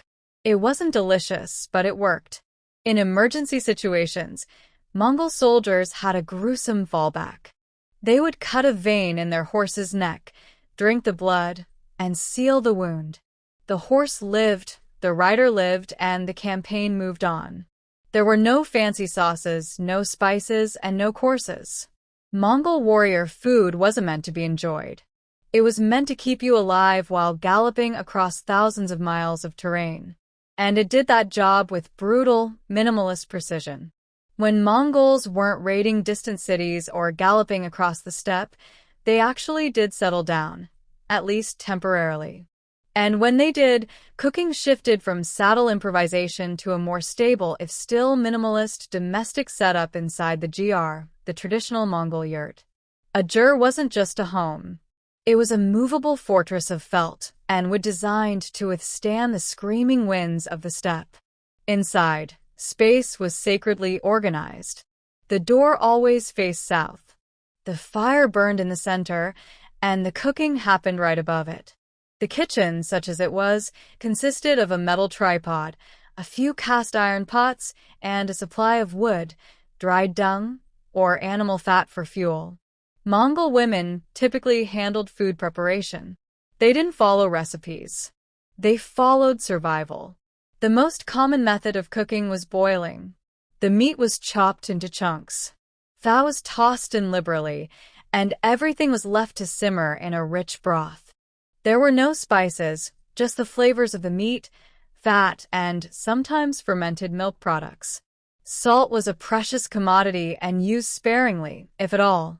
One beloved dish was bog, a specialty made by stuffing a deboned marmot or goat with hot stones, sealing it tight, and letting it cook from the inside out. The process was primitive, but the result was tender, juicy meat infused with smoky flavor. It was messy, theatrical, and undeniably Mongol.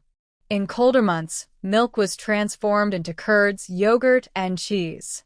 These were either eaten fresh or dried into hard discs that could last for months. Dried curds called aru were so tough they could crack a tooth, but they were nutritious, and kids gnawed on them like candy. Their meals were communal, often eaten by hand with everyone seated on the floor. Meat was passed around, broth was slurped directly from bowls, and fingers were licked clean. Cleanliness was pragmatic. Knives were wiped on sleeves, and leftovers were tossed to the dogs or reused in the next meal. Despite its simplicity, the Gur kitchen was the heart of Mongol domestic life. It was where survival met routine, where the day's hunt became dinner, and where a nomadic family could for a moment feel rooted, even if the land beneath them was always shifting. For the average Mongol, food was fuel. But at the core of the chaos, food became politics, prestige, and power. The same warriors who lived off dried mutton and fermented milk on the steppe transformed into patrons of grand multicultural banquets when seated under the silk canopies of imperial courts. At the height of the Mongol Empire, especially during the reign of Kublai Khan, the kitchen went from campfire to culinary theater. The empire had expanded from Hungary to Korea, and so had its pantry. Cooks were imported from Persia, China, India, and beyond. Each brings their regional flavors, methods, and ingredients to the imperial table. A Mongol court feast was a stunning contrast to the harshness of life on the steppe. There were roasted lambs, whole spit-roasted birds, and stuffed pastries filled with seasoned meats. Chinese cooks prepared delicate dumplings and rice dishes. Persian chefs offered rich stews, dates, nuts, and flatbreads perfumed with saffron. Indian spices occasionally made an appearance. Fennel, cumin, and pepper were brought by traders along the Silk Road. Drinks flowed freely, especially arag, of course, but also wine from the Caucasus, rice liquors from China, and stronger distilled spirits, known as eri. Gold and silver goblets passed from hand to hand while entertainers performed. Singers, acrobats, and even trained animals. The centerpiece of many banquets was a tower of cooked meat, sometimes sculpted into elaborate shapes of dragons, warriors, or horses. It was a display of both abundance and imperial power. To feed this well meant you could conquer anything. Yet, even amid the extravagance, Mongol culinary values remained. Meat was king, dairy was sacred, and waste was frowned upon. Slabs of mutton still showed up beside delicacies. Bowls of broth were offered before and after the feast, symbolizing the humble origins of the nomads, now sitting on silk cushions. What made Mongol court feasts unique wasn't just the volume of food. It was the fusion. The empire's reach turned its kitchen into a diplomatic buffet, a showcase of diversity held together by the unshakable stomach of a people raised on boiled fat and fermented milk. To dine with a Kayan wasn't just to eat. It was to taste the empire itself. In the Mongol Empire, food wasn't just nourishment or even a celebration. It was a diplomatic weapon. A bowl of broth or a shared cup of fermented mare's milk could be more powerful than any treaty scroll. To sit and eat with a Mongol leader was not simply hospitality. It was recognition, a ritual of loyalty, and a test of mutual respect. Steppe diplomacy began with food. Foreign emissaries and merchants arriving at a Mongol camp or court were not immediately brought before the Khan. First, they were fed. Ayra was poured. Mutton broth was served. The quality and order of dishes revealed everything. How honored the guest was, and whether the Mongols considered them a friend or someone to watch. Declining food, especially arag, was a diplomatic disaster. Refusing to drink with the Mongols signaled distrust or superiority. Worse yet, it could imply disgust. To insult a nomad's food was to insult their identity. More than one negotiation ended prematurely because a delegate from some European court refused to sip the sour bubbling drink of the steppe. And just like that, talks collapsed. But for those who embraced the ritual, the rewards were enormous.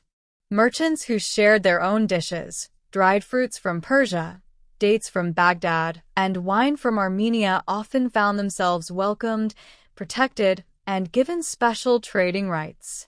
The Mongols appreciated novelty, but only if it was offered with humility. Feasts were often used to cement alliances. Marriages, military agreements, and new vassals were celebrated over long tables strewn with lamb ribs and bowls of boiled dumplings. Guests were expected to eat heartily, not just as a courtesy, but as proof they could stomach the reality of being under Mongol rule. Food was also used as a subtle test.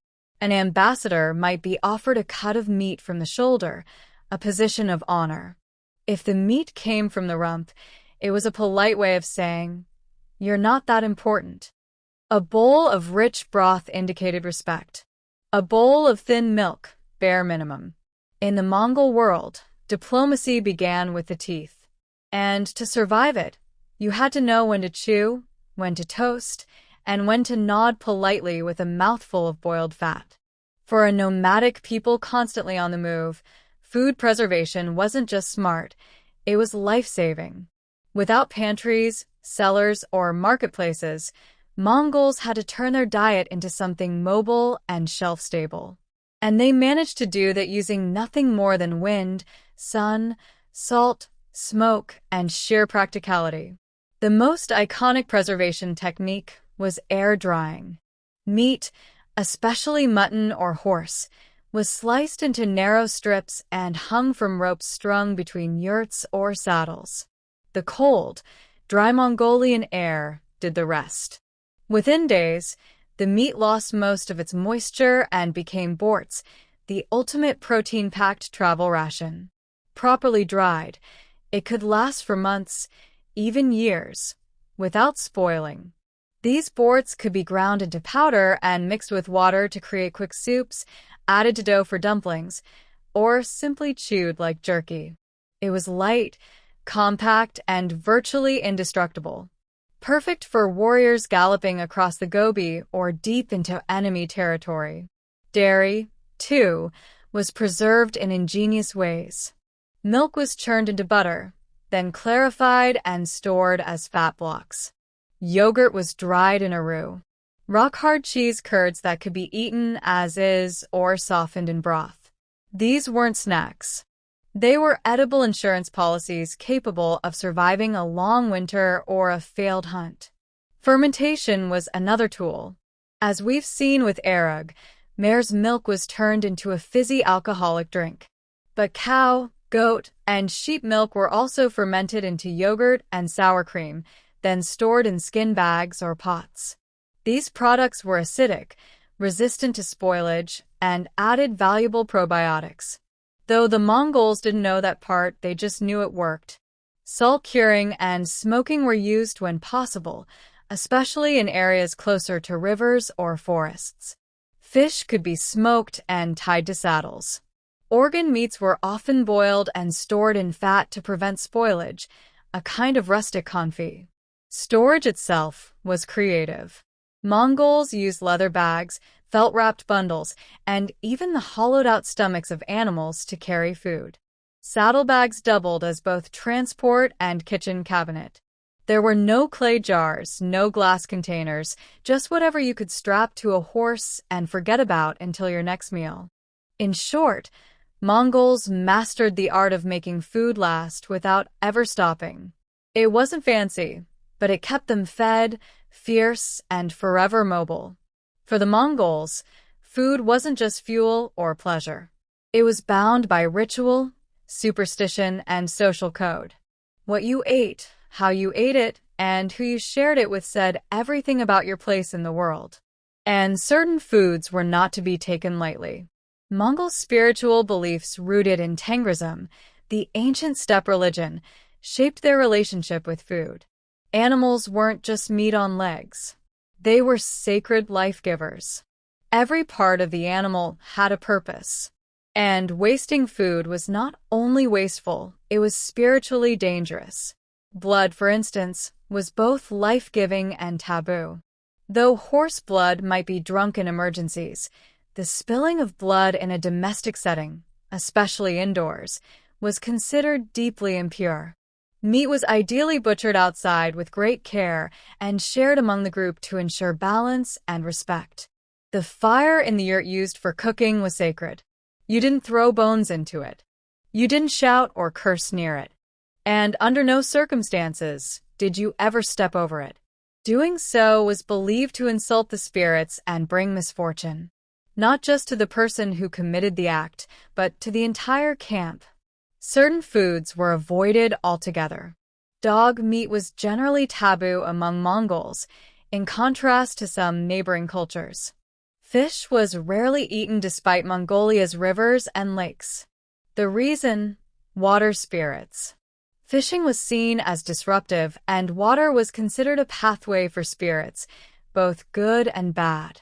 To eat what lived in it could draw unwanted attention from the other world. Leftovers, too, were treated carefully. Uneaten food wasn't thrown out casually. Bones were buried or fed to animals. Liquids were never poured into the fire or onto the ground near the yurt. Everything had its place because everything could offend something unseen. And then there was hospitality, practically a religion itself. Offering food to a guest, even a stranger, was mandatory. Denying someone meat or milk, even if you had little yourself, was not just rude, it was shameful. Hospitality ensured survival.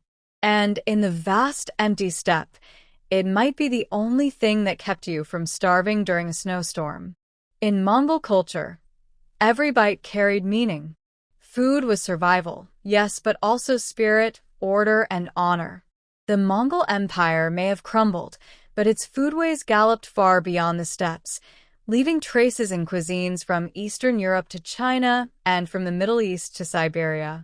As the empire expanded, so did the reach of its recipes, ingredients, and attitudes toward food. Simple, practical, mobile, and meat-centered. Take dumplings, for example. Variants of stuffed dough can be found across the former Mongol territories. Buz in Mongolia, mantai in Central Asia, pelmeni in Russia, and byozi in China. They differ in size and spice, but all share the same concept. Ground meat wrapped in dough, easy to cook in batches, and simple to transport. It's not a stretch to say Mongol influence helped these recipes spread and evolve across borders.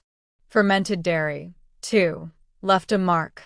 The tradition of sour milk drinks like kefir in the Caucasus or ayran in Turkey reflects a legacy of nomadic milk preservation pioneered on the steppes. The belief in the strength-giving power of sour milk didn't fade. It adapted. Even today, travelers across Central Asia still encounter arug's modern cousins. Some are just as fizzy, just as pungent. Meat-centric stews and skewers, from bigger lamb kebabs to Siberian game soups, carry echoes of Mongol hearth meals. The lack of spices, the focus on meat and fat, and the minimal use of grains are culinary footprints of steppe life. Even the Persian dish cello kebab, though now richly spiced, evolved during Mongol rule when meat on a stick became imperial fare. In China, the Yuan dynasty under Kublai Khan opened court kitchens to multicultural experimentation. Recipes from Persia and India were recorded in imperial cookbooks. Mongol court banquets influenced Ming-era cuisine, layering Central Asian stews into the foundations of Chinese hot pot culture. But perhaps the strongest legacy is the attitude that food is power. The Mongols taught the world that what you feed your warriors, your guests, and even your enemies can shape politics and empires. They proved that a man could live off borts and fermented milk and still conquer kingdoms. Today, the food of the Mongol Empire survives in echoes, in the tang of yogurt, the stretch of dumpling dough, and the sizzle of lamb over coals. You just have to know where to look and be brave enough to take a bite. Thanks for being with us.